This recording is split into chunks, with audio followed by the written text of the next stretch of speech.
Chapter 1. The Pattern Recognition. My name is Alejandra, and at 32, I finally confronted the uncomfortable truth that I had been unconsciously destroying every meaningful relationship I'd ever had. It happened on a Tuesday evening in my Denver apartment when I found myself screaming at my boyfriend, Marcus, over something completely trivial. He'd loaded the dishwasher wrong. But as the words left my mouth, I heard myself and felt horrified.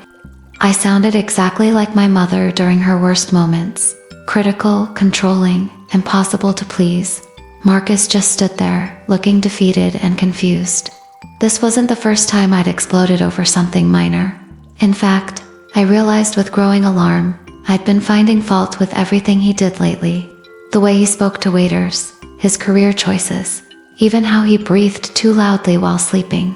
Nothing he did was ever quite right. As he quietly left the apartment that night, I was forced to face a pattern I'd been avoiding. This had happened before. With David, my ex-fiance, I'd constantly criticized his lack of ambition. With James before him, I'd found his sensitivity weak. With every man I'd dated seriously, I'd started out feeling like they were perfect, only to gradually become disappointed, critical, and ultimately disgusted with them. But the most disturbing realization was that these weren't even my authentic thoughts. When I was calm and rational, I could see that Marcus was a good man, kind, responsible, caring. So where was this harsh, critical voice coming from? Why did I feel compelled to tear down the very men I claimed to love? That night, I couldn't sleep. I found myself Googling, why do I criticize my boyfriend, and psychological reasons for relationship patterns. That's when I stumbled across an article about Carl Jung's concept of the Animus, the unconscious masculine aspect within women that, when undeveloped, can become destructive to relationships. The article described exactly what I was experiencing. Women who unconsciously project their inner masculine ideal onto their partners, then become critical and controlling when the real man fails to live up to the fantasy. It was written by Dr. Walker Teddy, a Jungian psychologist from Austin, Texas, who specialized in helping people understand their unconscious relationship patterns. One line from his article stopped me cold. The woman possessed by her animus doesn't see the man in front of her. She sees the failure of her inner masculine fantasy to manifest in reality. At 3 a.m., I did something that would change my life forever. I sent an email to Dr. Teddy. I think I'm one of those women you wrote about. I love my boyfriend, but I can't stop criticizing him for things that don't actually matter. I'm afraid I'm going to destroy another relationship because of something I don't understand about myself. Can you help me figure out what's wrong with me? His response came within hours. Alejandra, there's nothing wrong with you. There's something unconscious in you that needs to be made conscious. What you're experiencing is one of the most common, yet least understood psychological patterns in relationships. The question is, are you ready to face the shadow within yourself? Chapter 2. The Animus Unveiled. 3 days later, I was on a video call with Dr. Walker Teddy, a man whose gentle but penetrating insight made me feel like I was talking to someone who could see right through to my psychological core. Alejandra, he began, I want you to describe the perfect man to me. Not Marcus or any real person, but the ideal man you've carried in your mind since you were young. As I described this fantasy figure, strong but sensitive, successful but humble, confident but attentive to my every need, I watched Dr. Teddy nod knowingly. What you've just described isn't a real person, he said gently. It's what Jung called the Animus, your inner masculine archetype. Every woman has one, and when it's healthy and integrated, it helps her think clearly, set boundaries, and act with purpose. But when it's unconscious and undeveloped, it becomes a tyrant that judges every real man against an impossible standard. Dr. Teddy explained that this wasn't my fault. It was a natural psychological process that most women never become aware of. Think about your relationship pattern, he continued. You meet a man, and initially, you project your animus onto him. He seems perfect because you're not seeing him, you're seeing your inner masculine ideal reflected back at you. But as time goes on, reality breaks through the projection. He reveals himself to be human, flawed, real, and that's when your animus turns critical. This hit me like a revelation.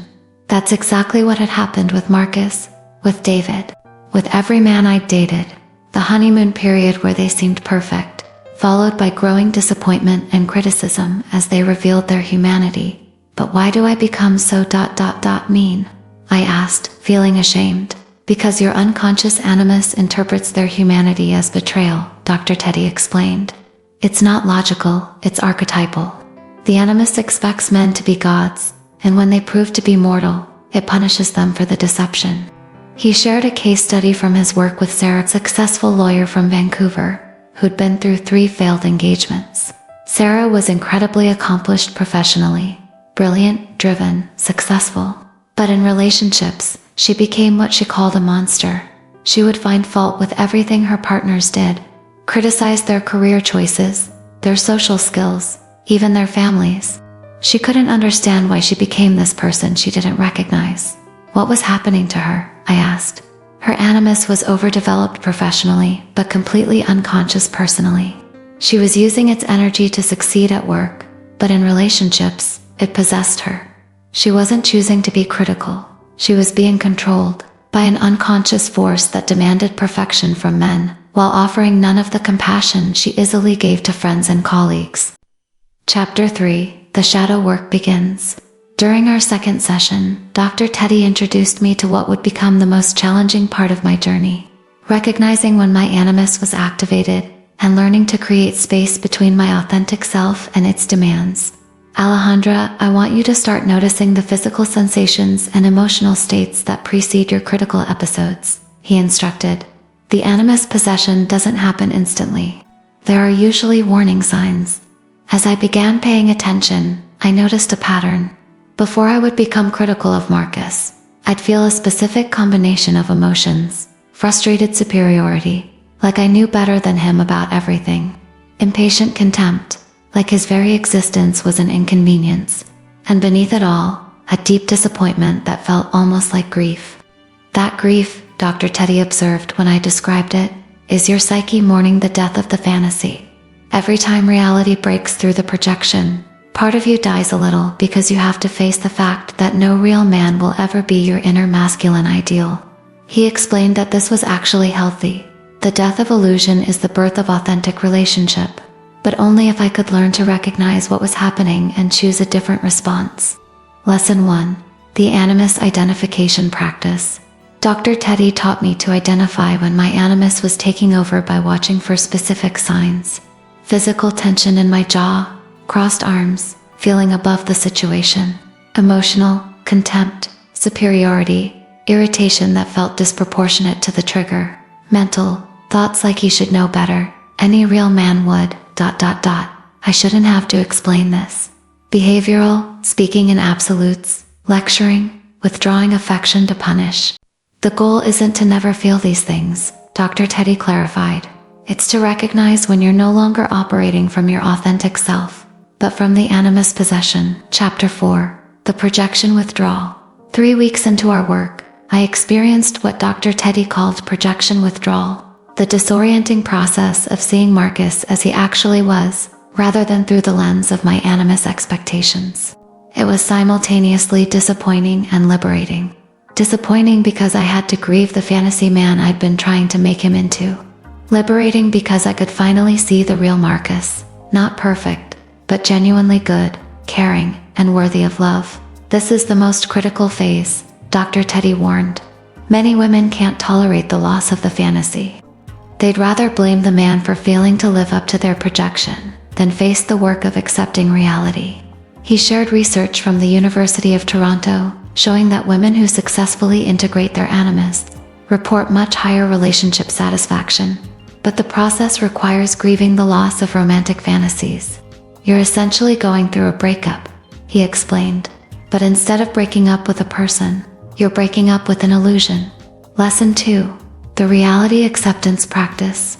Dr. Teddy guided me through a daily practice of seeing Marcus without projection, morning intention, setting an intention to see Marcus as he is, not as I want him to be. Pause practice. When I felt criticism rising, pausing to ask, is this about him or about my animus?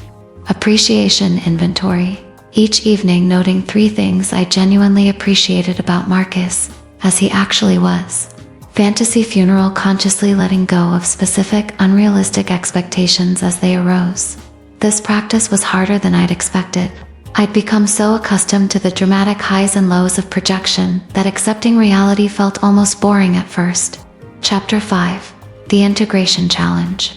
2 months into my work with Dr. Teddy, I faced what he called the Integration Challenge, learning to harness the positive aspects of my animus while preventing it from possessing my relationships. Your animus isn't your enemy, Alejandra, he explained. When integrated consciously, it's your source of clarity, boundaries, and purposeful action. The goal is to make it your ally rather than your master. He taught me to distinguish between healthy animus energy and animus possession. Healthy animus, clear thinking, appropriate boundaries, standing up for my values, pursuing goals with determination. Animus possession, harsh criticism, impossible standards, contempt for vulnerability, treating men as projects to fix. Lesson 3. The Conscious Masculine Practice. Dr. Teddy outlined daily practices for developing healthy animus integration. Professional boundaries. Using animus energy to advocate for myself at work and in career decisions. Personal standards. Setting clear, reasonable expectations for relationships without demanding perfection. Creative expression. Channeling animus energy into creative projects, physical challenges, or intellectual pursuits. Advocacy, standing up for my values and beliefs without becoming righteous or superior. As I began implementing these practices, I noticed remarkable changes. At work, I became more decisive and confident. In friendships, I was better at setting boundaries, and with Marcus, I was less critical and more accepting, while still maintaining my own identity and needs. Chapter 6. The Relationship Renaissance. 3 months into my transformation, my relationship with Marcus underwent what I can only describe as a renaissance. As I stopped trying to make him into my animus fantasy, I could finally appreciate who he actually was. I discovered things about him I'd never noticed before because I'd been too busy focusing on how he failed to meet my unconscious expectations. His sense of humor was actually quite wonderful. His way of caring for others was gentle and consistent. His approach to problems was thoughtful rather than reactive. This is what Jung called seeing. Dr. Teddy explained when I described these changes. When you withdraw your projections, you can finally see the person who was there all along. But the most surprising change was in how Marcus responded to me. As I became less critical and controlling, he became more confident and expressive. He started sharing opinions I'd never heard before, pursuing interests he'd apparently been hesitant to mention, and generally seeming more like himself. Lesson 4. The Mutual Liberation Process. Dr. Teddy helped me understand that relationships are systems. When one person changes, the whole dynamic shifts. When you stopped trying to control Marcus through criticism, you gave him permission to be authentic, he observed. Most men in relationships with animus-possessed women become smaller versions of themselves, because they're trying to avoid triggering her criticism. This insight was both empowering and sobering. I realized that my unconscious behavior hadn't just hurt me, it had prevented Marcus from being his full self in our relationship. Chapter 7. The Feminine Integration. For months into my journey, Dr. Teddy introduced me to the other side of the psychological equation, developing my authentic feminine consciousness to balance the integrated animus.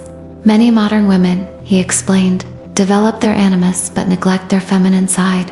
This creates internal imbalance and makes relationships feel like battlegrounds rather than sanctuaries. He wasn't talking about stereotypical feminine traits, but about what Jung considered archetypal feminine consciousness, receptivity, intuition, emotional intelligence, and the ability to create connection and harmony. Your animus gives you the ability to think clearly and take action. Dr. Teddy said, your feminine consciousness gives you the ability to feel deeply and create intimacy. You need both for psychological wholeness. Lesson 5. The Feminine Reclamation Practice. Dr. Teddy guided me through practices for reconnecting with my feminine consciousness. Intuitive decision-making, trusting my gut feelings about people and situations, not just logical analysis. Emotional expression, allowing myself to feel and express emotions without immediately jumping to solutions. Receptive listening, learning to listen to others, especially Marcus, without trying to fix or improve them. Creative flow, engaging in activities that felt flowing and expressive rather than goal-oriented. Cyclical awareness, honoring my natural rhythms rather than forcing constant productivity. As I developed these capacities, my relationship with Marcus deepened in ways I hadn't expected.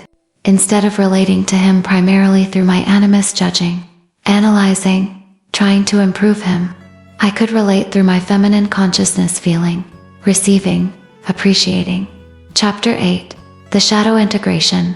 6 months into my transformation, Dr. Teddy introduced me to the deepest level of the work, integrating what Jung called the shadow, the rejected aspects of my personality that I'd been projecting onto others.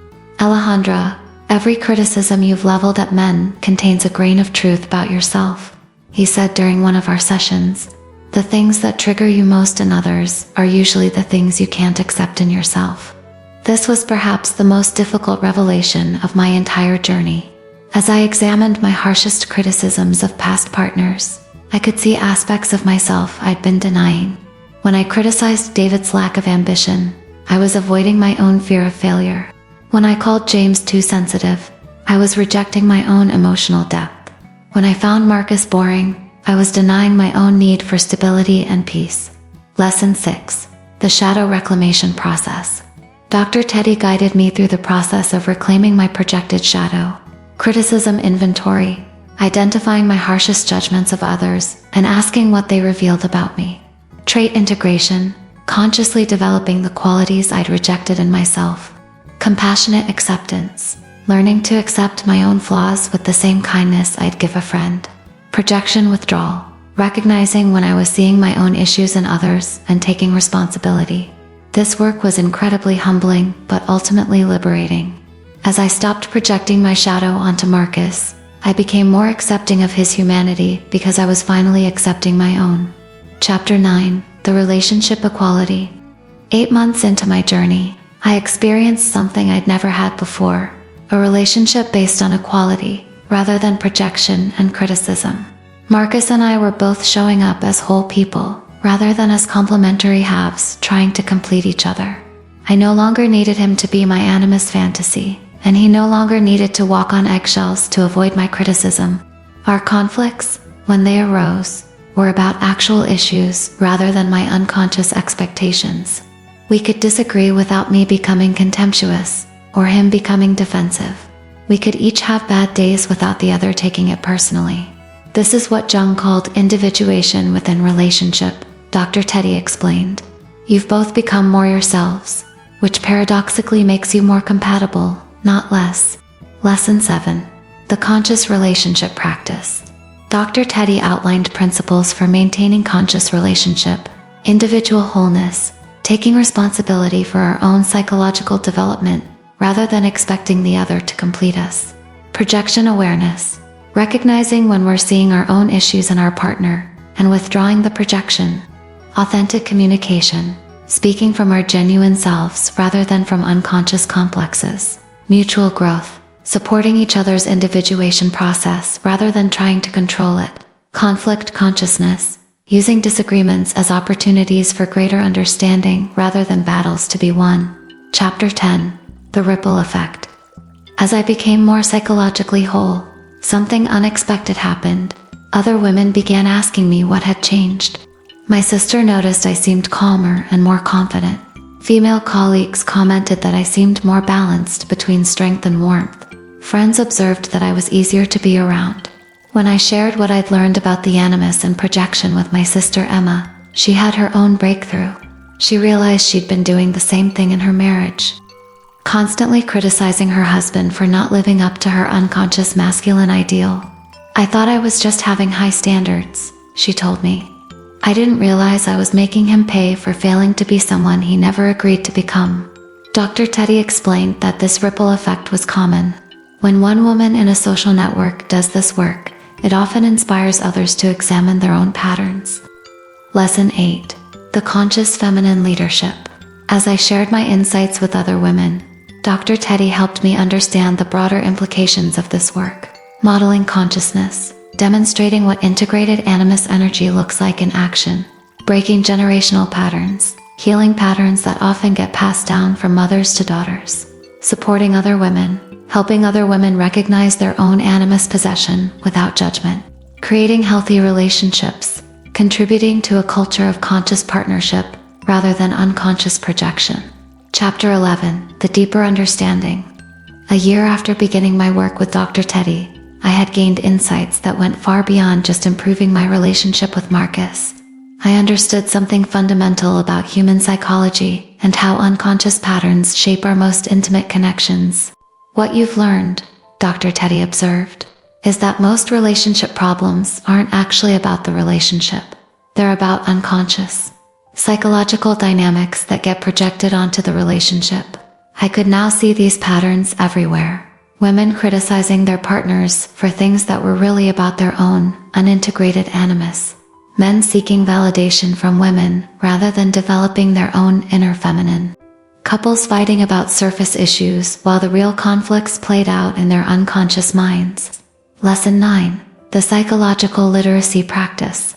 Dr. Teddy taught me to help others develop what he called psychological literacy, the ability to recognize unconscious patterns in relationships.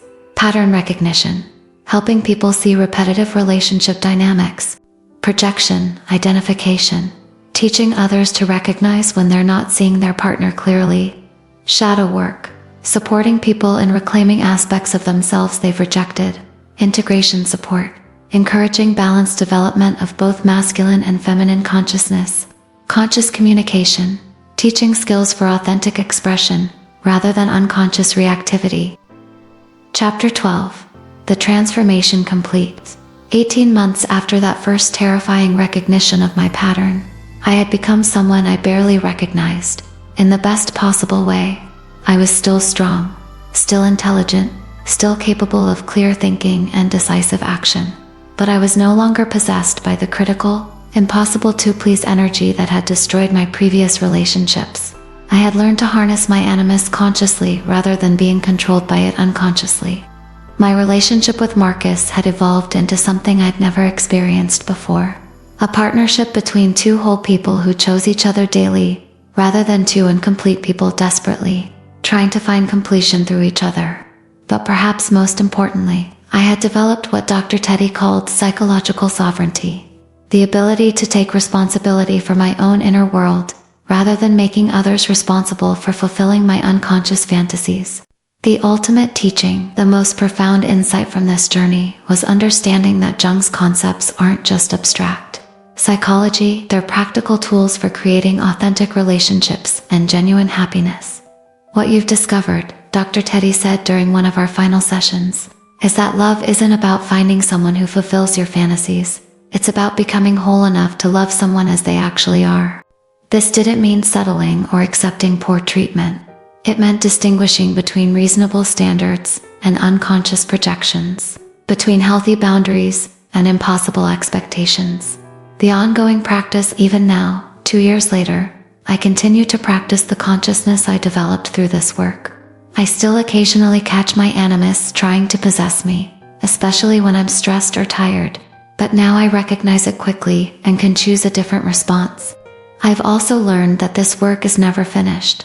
Psychological integration is a lifelong process, not a destination, but the awareness and tools I gained have given me the ability to navigate relationships with consciousness, rather than just unconscious reaction. Epilogue, the conscious feminine. As I write this story, I'm struck by how different my life is from what it was 3 years ago. I'm still in a relationship with Marcus, but it's unrecognizable from the projection-based dynamic we started with.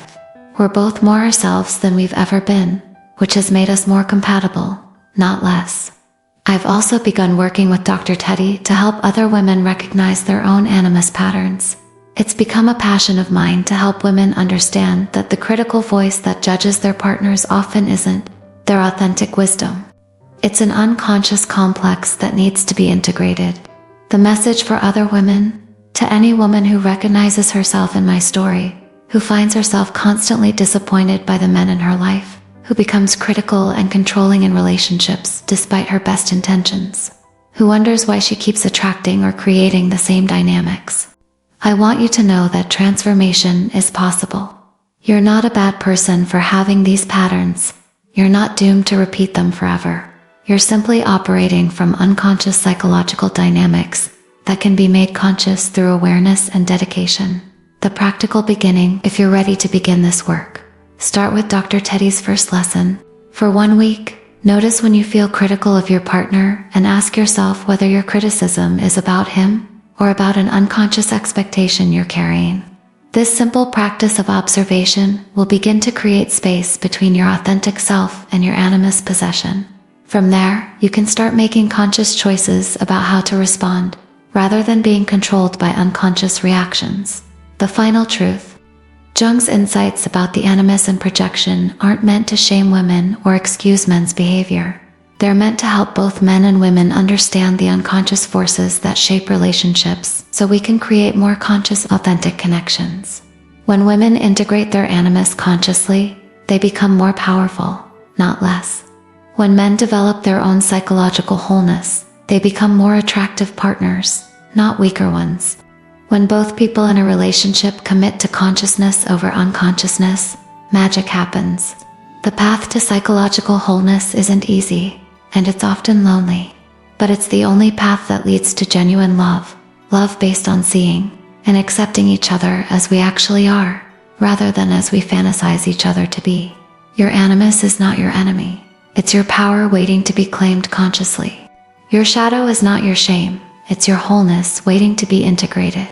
Your relationships are not your completion. They're your mirrors, reflecting back what you need to see about yourself. The work is hard, but the freedom is worth it. And on the other side of that work, real love waits. The kind that doesn't need fantasy, because reality is funnily enough.